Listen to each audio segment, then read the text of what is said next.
I'm Dara Mitchell, 29, and about to face my estranged family after 5 long years. Tonight, they're gathering at Maison, one of the most exclusive restaurants in the city, to celebrate my sister Heather's engagement. They've always judged my career choices, dismissed my culinary dreams as beneath our family name. Little do they know how much has changed since I walked away. My stomach knots as I straighten my simple black dress. Sometimes the hardest reservations to make are with your own past. Before I continue my story, let me know where you're watching from in the comments below. Don't forget to like and subscribe if you've ever had to prove your worth to people who should have believed in you from the start. Growing up in Greenwich, Connecticut meant something very specific in my family. The Mitchells weren't just wealthy, we were a legacy. My parents, Margaret and Richard Mitchell, built their identities around status markers, the right address, the right schools, the right professions. Our sprawling colonial home hosted fundraisers where my mother would parade us children around like accessories, her pride directly proportional to how well we fit into her vision of success. The Mitchell children are destined for greatness, she'd tell her friends at garden parties, while my father nodded approvingly behind his whiskey tumbler. Heather's already set on Yale Law, and Ethan shows such promise in mathematics. He'll make an excellent investment banker. When guests would inevitably turn to me, the middle child, my mother's smile would tighten almost imperceptibly. Dara has creative inclinations. She'll find her way. What she meant was that I was the family disappointment. While Heather excelled at debate club and Ethan won math competitions, I spent hours in our housekeeper Elena's domain, the kitchen. Elena, a warm-hearted woman from Greece, recognized something in me that my parents couldn't: genuine passion. "You have the hands for this work," she'd say as I helped her knead bread dough or precisely dice vegetables. "The way you taste, the way you smell, you understand food in your soul." By 13, I was creating my own recipes. By 16, I was hosting underground dinner parties for my friends when my parents traveled. The kitchen became my sanctuary, the place where I felt most authentically myself. "Cooking is servant's work," my father declared when I mentioned culinary school during my junior year of high school. Mitchell's hire chefs, they don't become them. To appease them, I applied to business schools, eventually attending Dartmouth, where my father and grandfather had gone. But even there, I found ways to nurture my true passion, taking food science electives and nutrition courses that I could justify as complementary to business administration. I started an underground supper club in my apartment, charging students for innovative 5-course meals to fund my secret weekend workshops with local chefs. My double life continued until graduate school. I was 6 months into an MBA program that made me profoundly unhappy when Chef Laurent Bisset, a French culinary master with 3 Michelin stars, visited campus for a lecture series. After tasting my food at a university reception I had helped cater, he pulled me aside. "Who taught you to make a reduction like this?" he asked, his accent thick but his eyes serious. "I taught myself," I admitted. "From books, videos, experimenting." He handed me his card. "You are wasting your talent here. Come to my kitchen in New York. I will make you great." That night changed everything. 2 weeks later, I stood in my parents' immaculate living room, explaining why I was dropping out of my MBA program to attend culinary school. The silence that followed my announcement was deafening. "This is absolutely unacceptable," my father finally said, his voice dangerously quiet. "We've invested everything in your education." "Everything except respect for what I actually want," I countered. My mother's face hardened. "If you pursue this hobby, you do it without our support, financial or otherwise." Heather, home from her first year of law school, laughed coldly. "Always the rebel. Let's see how long you last cooking for minimum wage." Ethan, already working at a prestigious financial firm, simply looked embarrassed for me. I left that night with nothing but my personal savings and a small suitcase. The next 5 years were harder than anything I'd known, working 18-hour days, living in a tiny apartment with 3 roommates, taking out loans for culinary school. But under Chef Lauren's mentorship, I thrived. The kitchen's intensity, the discipline, the creativity, it fed something in me that business school never could. And then came the opportunity that would change everything. An investor who had tasted my food at one of Lauren's events approached me about a business proposal. 2 years ago, Maison opened its doors with me as executive chef and partial owner. 6 months after that, I bought out my partners to become sole proprietor. The irony wasn't lost on me that I'd ended up using my business education after all, just not in the way my parents had intended. Maison quickly became the hardest reservation to get in the city. Last month, Food and Wine magazine featured us in their Future of American Cuisine issue. Through all of this, I maintained my distance from my family. Occasional stilted phone calls with my mother, holiday cards, but nothing substantial. They knew I was doing something with food, but nothing about my actual success. I kept it that way intentionally. I wanted recognition for my accomplishments on my own terms, not as a way to finally earn their approval. So when the embossed invitation to Heather's engagement dinner arrived at my apartment, I was surprised. Even more shocking was the location, my own restaurant. Of course, they couldn't know it was mine. They probably chose it because it was exclusive and impressive, perfect for showcasing their status. After days of deliberation, I decided to accept.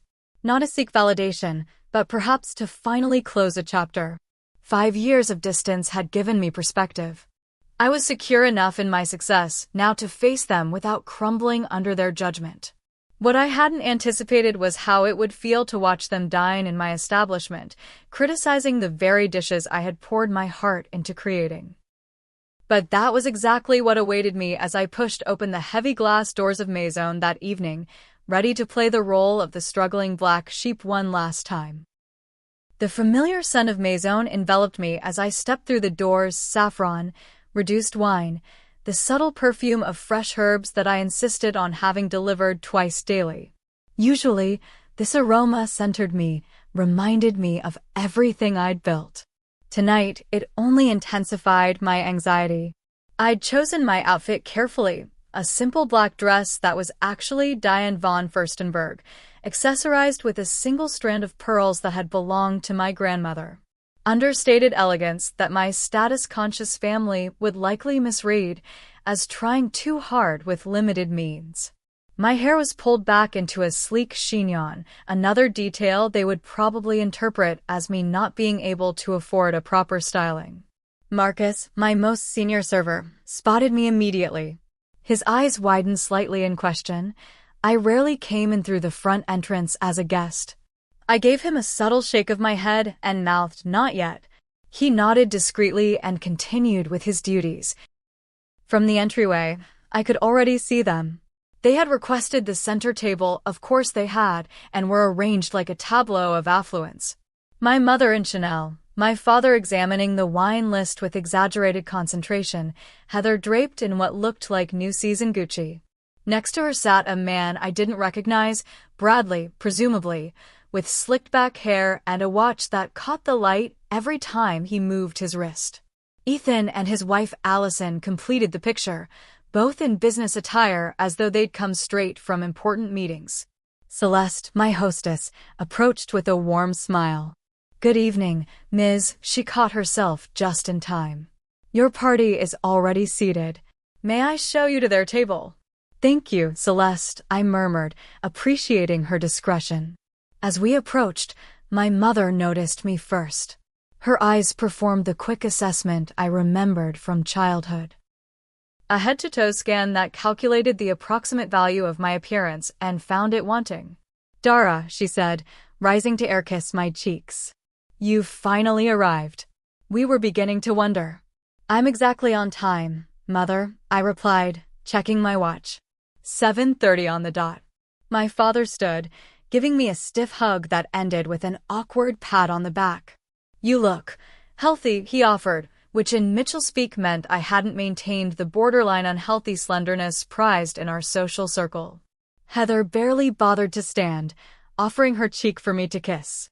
"This is Bradley," she announced, as her fiancé rose and extended his hand. His grip was too firm, a power move I recognized from countless business meetings. Princeton undergrad, Wharton MBA, he introduced himself. "Just made junior partner at Goldman. No, nice to meet you," or "I've heard about you." Just credentials and status, the Mitchell family love language. Ethan gave me a more genuine greeting, though his wife Allison's smile seemed strained. I later learned she'd been the one tasked with finding this impressively exclusive restaurant for tonight's dinner, and she was nervous about whether it would meet everyone's standards. "Well," my mother said as I took the last empty seat, "we've already ordered champagne. I hope that's acceptable." I noticed they'd chosen the second most expensive option on our list, showy but not reckless. Typical.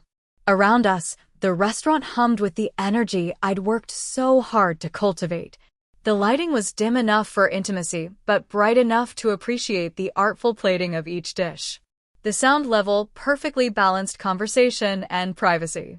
The tables were spaced just so, close enough to create energy, far enough apart for discretion. Every detail had been my decision, from the linen weight to the custom-designed chairs that encouraged diners to linger without becoming uncomfortable. I watched the staff's subtle reactions as they realized I was sitting with guests. Jose, our sommelier, caught my eye as he approached with the champagne. The slightest raise of his eyebrow asked if I wanted him to acknowledge me. I gave an imperceptible shake of my head. "Excellent choice," he said to my father instead, presenting the bottle with practiced elegance before beginning to pour. "We're celebrating an engagement," my father announced unnecessarily, clearly hoping for special treatment. "Congratulations," Jose replied smoothly. "Maison is honored to host such a special occasion." "I'm surprised you managed a reservation," I said innocently. "I've heard it's quite difficult." Bradley leaned forward. "I know people," he said with a wink so smug I had to suppress an eye roll. "Called in a favor with a client who's friendly with the management." I bit my tongue.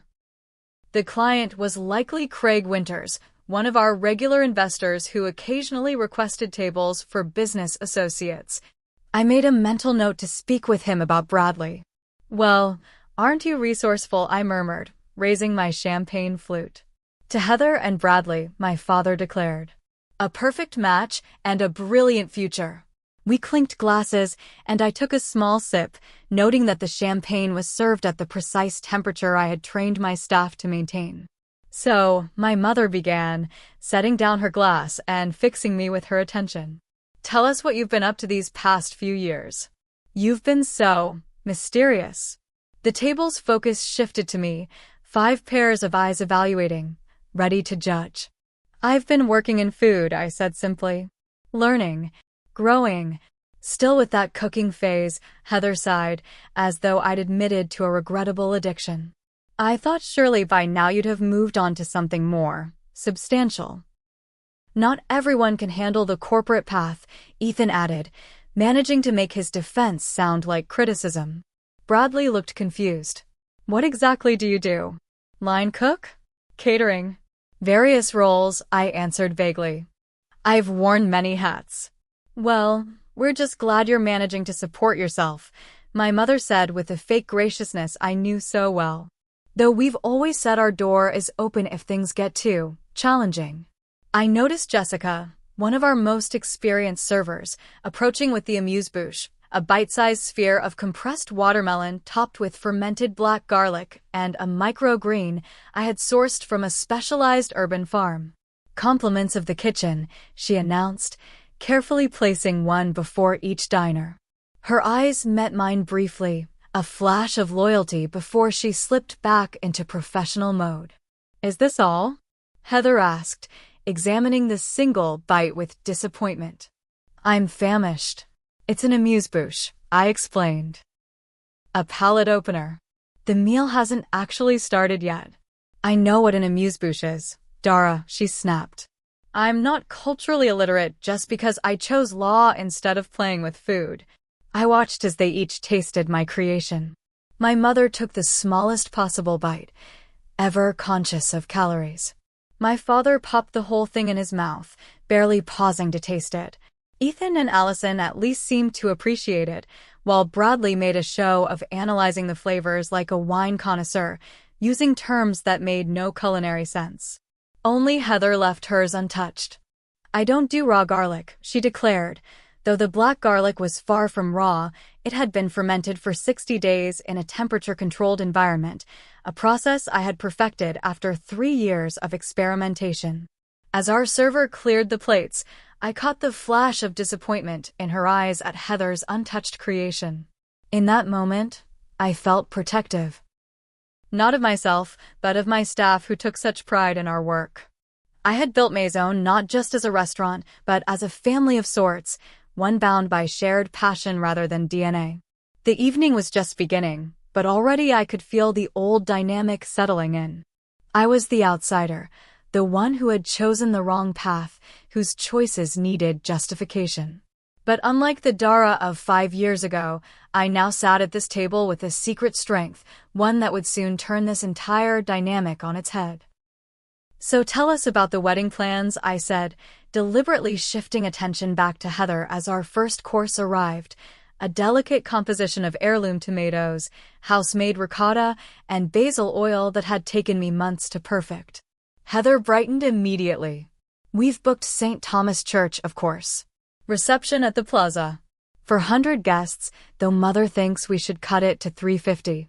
"The guest list is getting unwieldy," my mother interjected. "The Astor Williams aren't speaking to the Bennetts since that unfortunate yacht incident, so we can't seat them in the same section." I suppressed a smile. The gravity with which they discuss these social calculations never ceased to amaze me. "For 100 seems excessive," I ventured, taking a bite of the tomato dish. Bradley leaned forward. "It's networking, not just celebration. Half those invitations are relationship investments." "Precisely," my father agreed. "Bradley understands the social capital aspect. A wedding of this caliber opens doors." "And what about you, Dara?" Heather asked, her tone suddenly sharp. "Any prospects on your horizon? Or are you still too busy with your cooking?" I noticed she had barely touched her food, pushing the heirloom tomatoes around her plate with obvious disinterest. "I'm focused on my career right now," I answered simply. "Career," Ethan repeated with a small laugh. "Is that what we're calling it?" My mother jumped in. "Dara, dear, surely by 29 you're thinking about settling down. There's that lovely son of Margaret Whitley's, he's in hospital administration, I believe. Very stable. I'm not looking to be set up, Mother." "Well, your options will get more limited with each passing year," she persisted. "Especially in your situation." Before I could respond, our server appeared to clear the first course.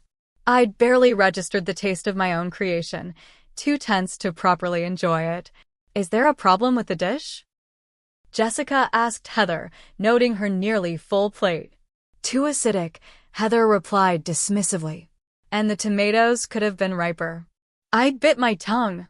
Those tomatoes had been selected at their peak that very morning from a farm upstate that grew specifically for us. "I'm so sorry to hear that," Jessica said with practiced diplomacy. "I'll be sure to inform the kitchen." The second course arrived, seared scallops with a brown butter emulsion and pickled ramps, a spring special I was particularly proud of.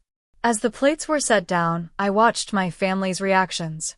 "Now this looks promising," my father declared, cutting into a scallop with his fork. Bradley swirled his wine, a Sancerre I had personally selected to pair with this course. "Decent wine list here. Not exceptional, but passable." Our sommelier Jose, overhearing this as he passed, shot me a quick glance. I gave him a subtle smile. Jose had been poached from a 3-star Michelin restaurant in Paris and had turned down offers from establishments around the world to work with me. "So, Dara," Allison began, clearly trying to include me, "Ethan mentioned you're working in food, but you never really specified what exactly you do." Before I could answer, Heather cut in. "She's probably hostessing somewhere. Right, Dara? Using that business degree to seat people and hand out menus." "Actually," I started. "No shame in that," my father interrupted. Everyone has to start somewhere. Though after 5 years, I would have expected some advancement. I've advanced, I said quietly. Into what? Assistant manager at Applebee's? Heather laughed at her own joke. Heather, Ethan warned, showing a rare moment of defense. What? I'm just being realistic. She chose to abandon her education for this passion project. Actions have consequences. I took a sip of wine, allowing the familiar notes to center me. And how is law treating you, Heather? Still at Henderson and Block. Her expression tightened. I'm between positions at the moment, actually. Taking time to plan the wedding. She was working too many hours, Bradley interjected. I told her my wife doesn't need to kill herself at some firm. Once we're married, she can do charity work like my mother. I noticed the flash of something, a resentment? Frustration in Heather's eyes before she smoothed her expression back to placid agreement. The third course arrived, a pasta dish featuring hand-rolled tagliatelle with spring peas, pancetta, and mint. One of our signature dishes that had been featured in Food and Wine. The portion size here is ridiculous, my mother commented, looking at the artfully plated pasta. All this expense for 3 bites. It's about quality over quantity, Mother, I replied. The tasting menu is designed to take you through multiple flavors and textures. In my day, restaurants gave you a proper meal for your money, my father grumbled. This nouvelle cuisine nonsense is just a way to charge more for less food. I watched as Bradley cut into his pasta rather than twirling it, breaking the delicate strands I had rolled by hand that morning. So how exactly are you affording a place like this on a food service salary? Heather asked bluntly. This is one of the most expensive restaurants in the city. I felt all eyes turn to me. I manage my finances carefully, I replied. Oh please, Heather scoffed. A dinner here costs more than you probably make in a day. Who are you dating? Is he paying for this? I'm not dating anyone, I said evenly. Then how can you possibly afford this place? She pressed. Are you in debt? Maxing out credit cards to keep up appearances? Heather, Ethan warned again, looking uncomfortable. No, I want to know, she insisted. We all rearranged our schedules for this dinner that she suggested at one of the most exclusive restaurants in the city. Either she's being financially irresponsible or she's not being honest about her situation. The fourth course arrived, a perfectly cooked duck breast with cherry gastrique and farro. Chef Miranda, who ran the kitchen when I wasn't on the line, had executed it flawlessly. This duck is undercooked, Bradley announced after one bite. I looked at his plate. The duck was a perfect medium rare, exactly as it should be. It's meant to be served that way, I explained. Medium rare is the optimal temperature for duck breast. I prefer my meat well done, he declared, motioning for a server.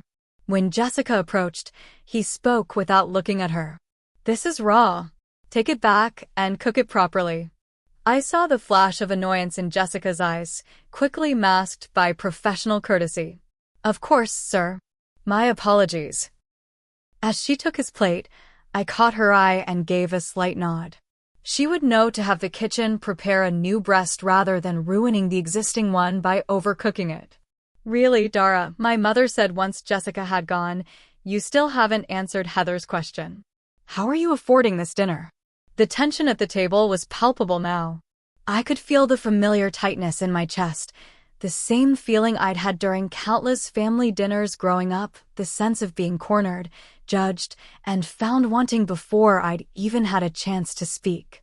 But I wasn't that same insecure young woman anymore. I had built something I was proud of, something that was entirely mine. For a moment, I considered revealing everything right then, watching their expressions change as they realized whose restaurant they were sitting in, whose food they had been critiquing so carelessly.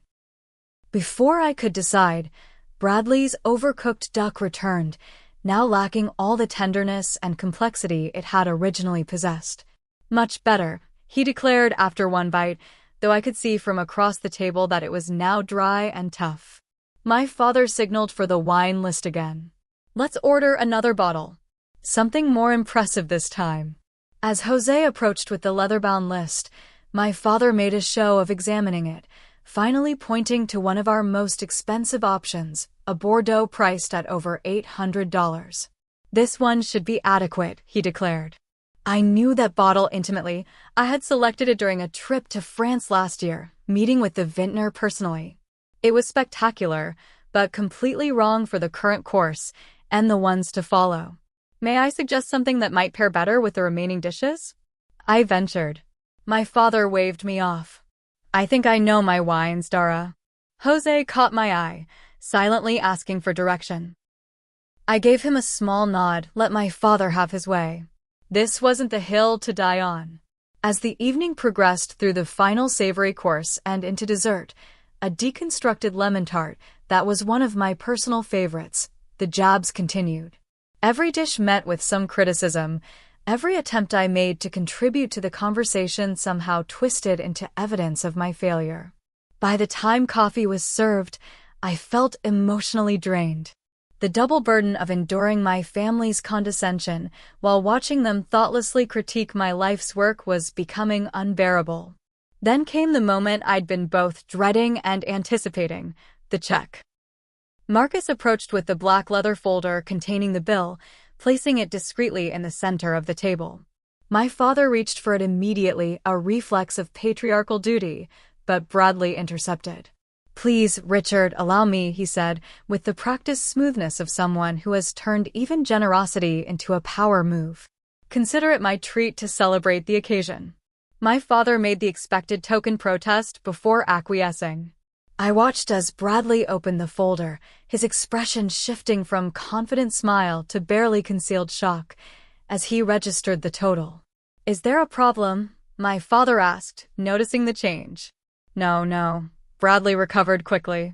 Just confirming the calculation. I knew exactly what he was looking at. A dinner for 7 with premium wine pairings, special off-menu requests, and that $800 Bordeaux would run well over $3,000. Not outrageous for a restaurant of Maison's caliber, but certainly a statement. He reached for his wallet, extracting a black credit card with deliberate slowness, making sure everyone noticed the exclusive tier. Heather, perhaps sensing his discomfort, chose that moment to circle back to her earlier interrogation.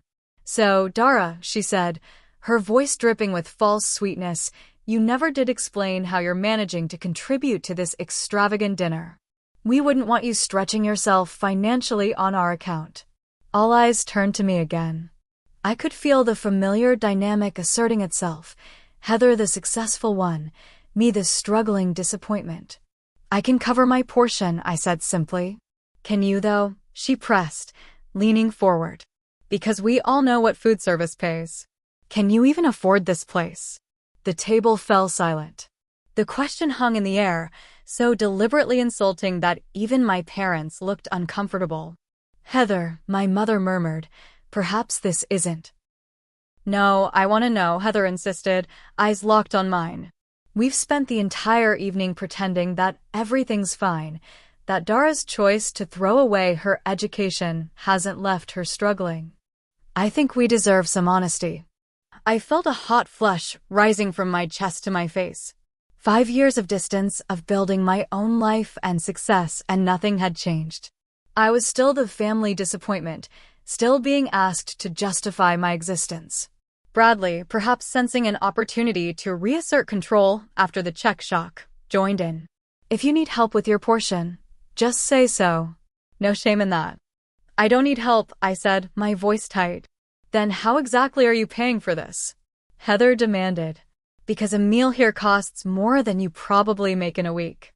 I opened my mouth to respond, to finally reveal everything, when Bradley suddenly frowned at the bill. Wait, there's a mistake here, he announced. They've only charged us for the wines, not the food. He signaled sharply for Marcus. Excuse me, there's an error on our check. Marcus approached our table with perfect timing, as though he'd been waiting for this moment. In reality, he probably had been. My staff knew me well enough to be watching this drama unfold. Is there a problem, sir? He asked. Yes. You've only charged us for the beverages, not the meal, Bradley said, pointing at the bill. Marcus looked at the check, then at me, his expression questioning. In that moment, I made my decision. The charade had gone on long enough. I gave Marcus a slight nod. "There's no error, sir," Marcus said smoothly. "The dinner portion has been taken care of." "By whom?" my father asked, frowning. Marcus turned to me, his professional demeanor giving way to a warm smile. "Welcome back, Ms. Dara. Your usual table is ready for your meeting with the investors. Would you like me to handle the situation first?" The silence that fell over the table was absolute. 6 pairs of eyes turned to me in various stages of confusion and disbelief. "Thank you, Marcus," I said, my voice steady despite the adrenaline coursing through me. "Yes, please close out Mr. Harrington's beverage tab. The rest is on the house, as usual." "Very good, Ms. Dara," he replied, taking the folder from Bradley's now slack grip. "Chef Miranda mentioned she'd like your opinion on the new spring menu items when you have a moment." "I'll stop by the kitchen before my meeting," I assured him. As Marcus departed, I finally looked directly at my family. Their expressions ranged from confusion to shock to the first dawning of understanding. What is happening?" my mother finally managed. I took a deep breath. The moment I had both dreaded and secretly anticipated for 5 years had arrived. "Welcome to Maison," I said simply. "My restaurant." The silence stretched for what felt like an eternity. My father was the first to recover, his expression shifting from confusion to calculation.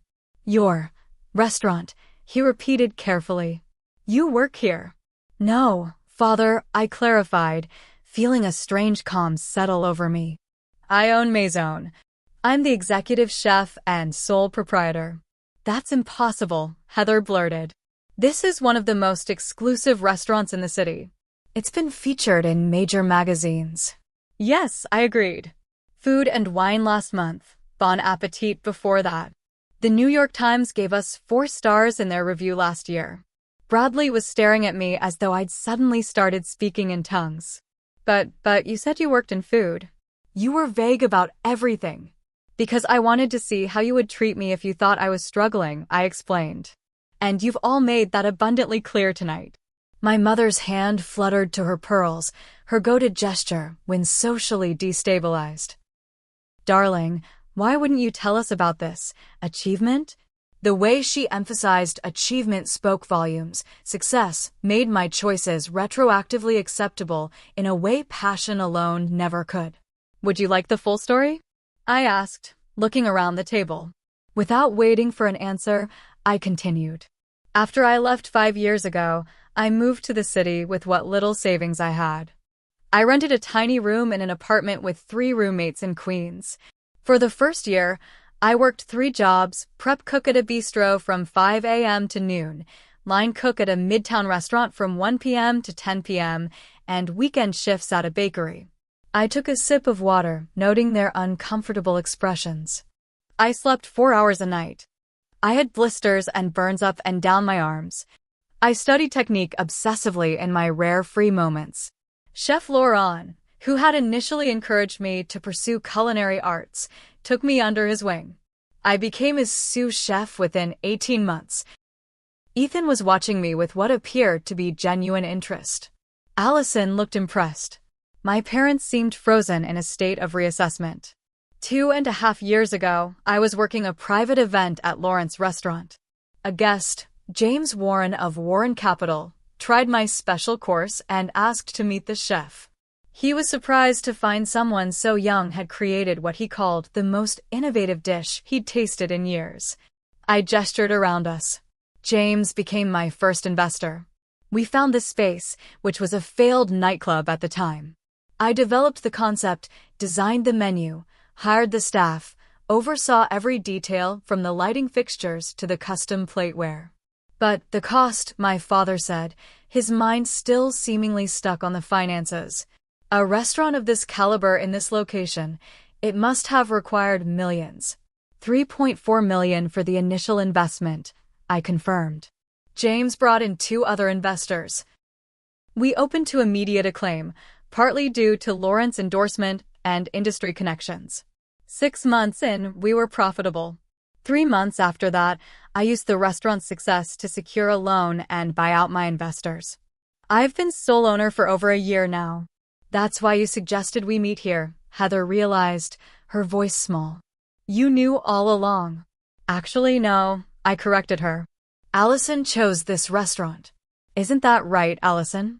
All eyes turned to Ethan's wife, who blushed deeply. I had no idea, Dara. The concierge at Ethan's firm recommended it as the most impressive new restaurant in the city. I swear I didn't know it was yours. Of course you didn't, I assured her. No one in the family knew. That was deliberate on my part. But why keep it secret? My mother pressed. We're your family. We would have been proud. I couldn't help the sharp laugh that escaped me. Would you? The same family who called cooking servants work? Who cut me off completely when I chose culinary school? Who, just minutes ago, were making snide comments about my life choices. My father cleared his throat. Now, Dara, that's unfair. We were concerned about your stability, your future. If we'd known you had this kind of business acumen. That's exactly my point, I interrupted. You couldn't respect my passion alone. It only has value to you now that it comes with success and status. At that moment, Chef Miranda approached our table. In her crisp whites with Miranda Torres, chef de cuisine embroidered on the breast, she made an impressive figure. Sorry to interrupt, Dara, she said, but the Matsuhisa party has arrived for their tasting, and Siva wants to confirm your interview for next week's feature. Also, your publisher called about the cookbook cover design.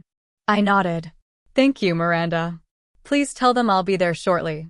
As Miranda departed, I registered the growing amazement on my family's faces. Cookbook? Heather echoed. Coming out this fall with Knopf, I confirmed. 120 recipes with personal stories. Dara, my mother began, her voice taking on the coaxing tone she used when trying to manage a social situation. This is all so impressive. Why didn't you tell us sooner? We could have helped, supported you. The way you supported me when I needed it most? I asked quietly. By cutting me off completely? We thought it was a phase, my father protested. How were we to know you had this level of entrepreneurial spirit? You've clearly inherited my business sense. I felt a flash of anger at his attempt to claim credit for my success. I built this myself, I said firmly. Without your connections, your money, or your support. Bradley, who had been suspiciously quiet, suddenly perked up. A cookbook deal? That must come with a substantial advance. And this place, he gestured around appreciatively, his earlier criticisms forgotten. It must generate significant revenue. Do you have plans for expansion? Perhaps a restaurant group? I have some contacts in hospitality investment who might be interested. I couldn't help but laugh at the transparency of his pivot from condescension to networking opportunity. I'm doing quite well with my current advisors, but thank you, I said. Heather shot him a look of irritation before turning back to me. So, all this time, while I thought you were struggling, you were actually succeeding. Building all this. Yes, I said simply. And tonight, she continued, her voice hardening, you let us sit here criticizing your food, your wine list, your portion sizes, all while knowing it was yours? I wanted to see how you would treat me if you thought I was still the family failure, I explained. And now I know. That seems manipulative, she snapped, but I could see the embarrassment behind her anger. More manipulative than asking how I could afford to eat here?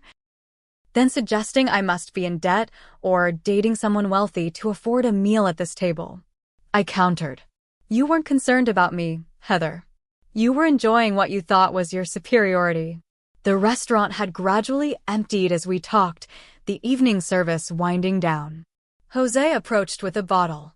Your special reserve cognac, Ms. Dara, he said. For your investors' meeting. And Chef Miranda says the kitchen is ready whenever you are. Thank you, Jose, I replied. Please let Miranda know I'll be there in 10 minutes.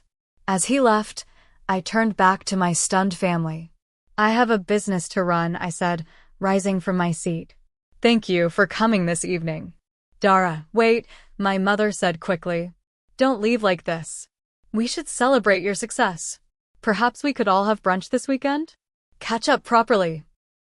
I looked at her, seeing for the first time not the intimidating figure of my childhood, but simply a woman trying to salvage her pride and position. I'll think about it, I said. But right now, I have investors waiting and a kitchen to oversee. As I turned to leave, Ethan stood up. Dara, he said, his voice quieter than the others. For what it's worth, this is incredible. What you've built here, it's remarkable. I'm sorry for not supporting you sooner.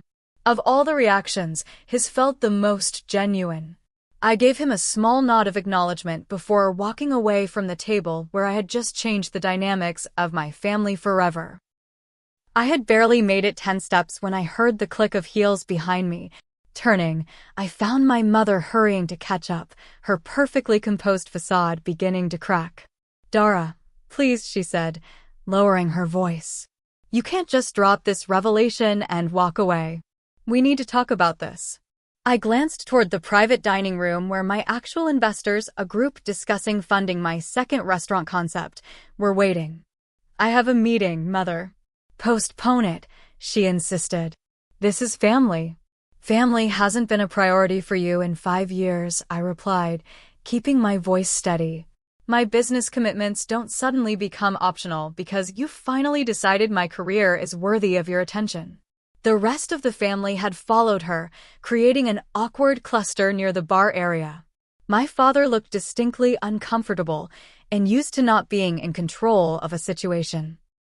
Heather's expression wavered between resentment and something that might have been respect.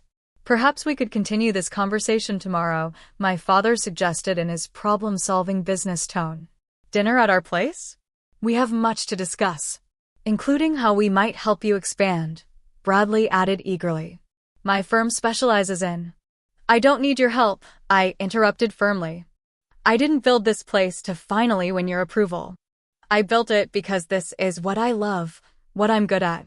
The fact that it's successful doesn't suddenly make my passion more valid than it was 5 years ago. No one is saying that, darling, my mother backpedaled. We're simply proud of what you've accomplished. Are you proud, Mother? Or are you relieved that my choices no longer embarrass you socially? Her flinch told me I'd hit close to home. That's unfair, my father interjected. We've always wanted what's best for you. No, I corrected him. You wanted what aligned with your vision for me. There's a difference. Miranda appeared at my side, her presence a welcome support. The Haverford group is asking if you'll be joining them soon, she said quietly. 5 minutes, I promised her. As Miranda nodded and stepped away, I turned back to my family. I need to go. Dara, Heather stepped forward, her voice lacking its usual sharp edge. I owe you an apology. The things I said tonight, they were unkind. They were honest, I replied. That's the silver lining of this evening. I got to see exactly how you all view me when you think I'm struggling. That's not fair, Ethan said, joining the conversation. People make judgments based on the information they have. We didn't know. You didn't know I was successful, I clarified. But you did know I was pursuing something I loved. That should have been enough for my family to show basic respect. A heavy silence fell over the group. You're right, my father finally said, surprising me. We should have supported your passion regardless of its outcome. Coming from him, this admission was significant. Richard Mitchell didn't acknowledge mistakes easily. Where do we go from here? My mother asked, genuine uncertainty in her voice, another rarity. I took a deep breath, considering the question. Despite everything, these people were my family. The hurt they'd caused was real, but so was our shared history. Complete estrangement had never been my goal, just enough distance to build my own life without their judgment clouding my decisions. I don't know yet, I answered honestly. But tonight has made one thing clear: if we're going to have any relationship moving forward, it needs to be on different terms. I'm not the family failure seeking redemption. I'm a successful chef and business owner who deserves the same respect you'd give any other professional. Of course, my father agreed quickly. And that means no more comments about my life choices, No more unsolicited career advice and absolutely no attempts to network through my restaurant, I added, with a pointed look at Bradley, who had the grace to look embarrassed. About Heather's wedding, my mother began tentatively. What about it? I asked. We'd still like you to be there, Heather said, her voice softening. As my sister. Not as whatever we thought you were before tonight. I looked at her, trying to see past the years of competition and judgment. Despite everything, there had been good times too, secrets shared as children, supporting each other through our first heartbreaks, inside jokes no one else understood. I'll be there, I promised. Then, after a moment's consideration, I added, and if you'd like, I could host a dinner for the wedding party here at Maison. As my gift. Heather's eyes widened. You would do that? After how we've treated you. You're still my sister, I said simply. But to be clear, this isn't me seeking your approval. It's me offering something I'm proud of on my own terms. I understand, she said quietly. And I would be honored. A genuine smile, the first of the evening, passed between us. Now, I really do need to go, I said, gesturing toward the private dining room. Of course, my father nodded. Your business comes first. Not always, I corrected him. But tonight, yes. As they gathered their things to leave, I added, I'm free for brunch on Sunday. Not at your club, though. There's a small place in the East Village I think you should experience. We'll be there, my mother promised, looking relieved at this small opening. I watched them file out of the restaurant, their perspectives irrevocably changed. As the door closed behind them, I let out a long breath, feeling oddly lighter. Miranda approached again. Everything okay? Getting there, I replied. Family is complicated. Tell me about it, she laughed. My mother still introduces me as her daughter who works at a restaurant like I'm a teenage waitress at Denny's. I smiled, grateful for her understanding. Let's go talk spring menu. I have some new ideas I'm excited about. As we walked toward the kitchen, my sanctuary, my achievement, my true home, I realized that the most important revelation of the evening wasn't showing my family what I'd built. It was fully recognizing it myself. I had created this success on my own terms, regardless of their approval. And that knowledge was worth more than any validation they could ever offer. 2 weeks passed like a whirlwind. Spring menu planning, meetings with my publisher about the cookbook layout, and preliminary discussions about a potential second location kept me gratefully busy. But thoughts of that family dinner remained, surfacing in quiet moments, demanding reflection. Sunday brunch had gone surprisingly well. I'd taken my family to Alma's, a hole-in-the-wall gem run by a former colleague from my early days working the line. My parents had been visibly uncomfortable at first with the mismatched chairs and graffiti-decorated walls, but the food, unpretentious yet masterfully executed, had won them over. I never knew simple eggs could taste like this, my father had admitted, mopping up the last of his shakshuka with homemade sourdough. Small steps. Not a complete transformation, but an opening. Now, sitting at my usual table after closing time, I watched the staff complete their final duties. Jessica was counting the register while humming softly. Marcus and Jose were discussing wine pairings for tomorrow's private event. Miranda had left an hour ago after we'd finalized the spring menu revisions. My phone buzzed with a text from Heather, wedding planning nightmare. Florist just doubled their quote. Any chance you're free for coffee tomorrow? Could use some straight talk from someone who won't just tell me what I want to hear. I smiled slightly at this unexpected request for my opinion. Another small step. I texted back confirming a time and place. The relationship with my family was evolving into something I couldn't have predicted. Not the unconditional embrace I might have once craved, but something potentially more valuable, a measured respect between adults with different values and paths. My mother had called 3 times in the past 2 weeks, her usual formality softening into genuine questions about my work. My father had sent an article about female chefs breaking barriers in the industry. A silent acknowledgement that he was trying to understand my world. Even Ethan had reached out, asking if he could bring his children to see the kitchen sometime. "I want them to know they have options," he'd said. "That success doesn't have to look the same for everyone." These were fragile beginnings, not the dramatic reconciliation of a Hollywood movie. Real healing, I was learning, happens in quiet moments and small gestures, in the gradual rewriting of old patterns. The most significant change, though, wasn't in my family's perception of me, but in how I had finally stopped measuring my worth through their eyes.